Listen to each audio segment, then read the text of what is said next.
কুমড়ো শাক রান্না করব মুগ ডাল দিয়ে। কেউ কি তোমরা খেয়েছো মুগ ডাল দিয়ে কুমড়ো শাক দিয়ে? দারুণ লাগে খেতে। সেটাই বানাচ্ছি, সেটা তোমাদের সঙ্গে শেয়ার করছি। তো দেখো, মুগ ডালটা হালকা হাতে দুবার একটু ধুয়ে রেখেছি, আর শাকটাকে ভালো করে কেটে ধুয়ে পরিষ্কার করে নিয়েছি। কাঁটাটা তোমাদের আর দেখালাম না। আর এই যে মুগ ডালটা একটু হালকা হাতে দুবার ধুয়ে নিয়েছি, কেন অনেক ময়লা থাকে। তো এদিকে কড়াই বসিয়ে দিয়েছি, কিছুটা জল দিয়ে জলটা ভালো করে ফুটিয়ে নিচ্ছি। মুগ ডালটা সিদ্ধ করব। মুগ ডালটা কিন্তু একদম লেই করে সিদ্ধ করব না, হাফ সিদ্ধ করব। এই দেখো, সিদ্ধ প্রায় হয়ে এসেছে।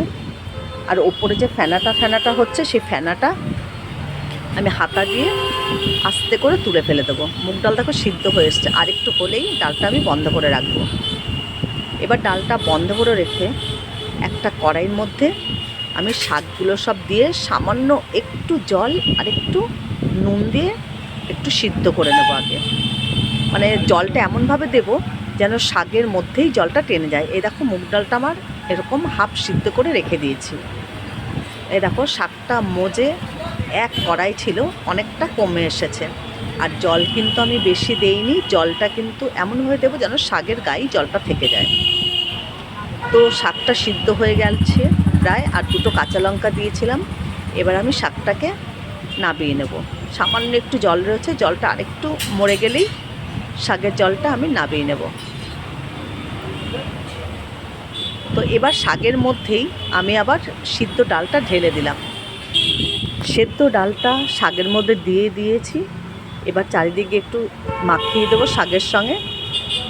তারপর আরেকটা কড়াই ওদিকে বসিয়ে নিয়েছি, আমি ওর মধ্যে ফোড়নটা দেবো। ফোড়ন দেবো মুগ ডাল। যেহেতু মুগ ডাল সিদ্ধ করে দিয়েছি, তার জন্য আমি এখানে ফোড়ন দেবো গোটা জিরে আর একটা শুকনো লঙ্কা। আর শাকটার ডালটা একটু ফুটে উঠলে এর মধ্যে আমি একটু সামান্য জিরে গুঁড়ো, সামান্য ধনে গুঁড়ো দিয়ে দেবো। তাহলে বেশিক্ষণ কিন্তু আর শাক হতে সময় নেই। এই যে সামান্য একটু ধনে গুঁড়ো, জিরে আর একটু জিরে গুঁড়ো দিয়ে দিলাম। দেখো, আরেকটু মাখা মাখা হলে আমি কিন্তু এটা নাবিয়ে নেবো। আর কিন্তু এর মধ্যে আমি কিছুই দেবো না, শুধু একটু নামানোর সময় আমি এর মধ্যে চিনি দিয়ে দেবো। চিনিটা একটু শাকের মধ্যে দিলে কিন্তু ভালো লাগে খেতে। তোমাদের কারো চিনি দিতে যদি না ইচ্ছা হয়, নাই বা দিলে, তো আমি একটু চিনি দিচ্ছি। আর এদিকে দেখো, ফোড়নটা হয়ে গেছে। এবার আমি এর মধ্যে শাকটাকে এই কড়াই আবার ঢেলে দিচ্ছি আস্তে করে। ওই কড়াই থেকে আবার অন্য কড়াইয়ের মধ্যে ঢেলে একটু এবার নাড়িয়ে চাড়িয়ে শাকটাকে নাবিয়ে নেব। তাহলে কিন্তু আমার মুগ ডাল দিয়ে কুমড়ো শাক একেবারে রেডি হয়ে যাবে। দেখো, দারুণ লাগে খেতে। এবার আমি একটু চিনি দিয়ে দিলাম ওপর দিয়ে, একটু নাড়িয়ে চাড়িয়ে এবার আমি এটাকে নাবিয়ে নেব। আর দেখো, একদম মাখা মাখা অবস্থায় কিন্তু নাবাবো। দারুণ লাগে কুমড়ো শাক দিয়ে। যারা খাওনি কুমড়ো শাক, তারা খেয়ে দেখবে, এটা অসাধারণ লাগে খেতে।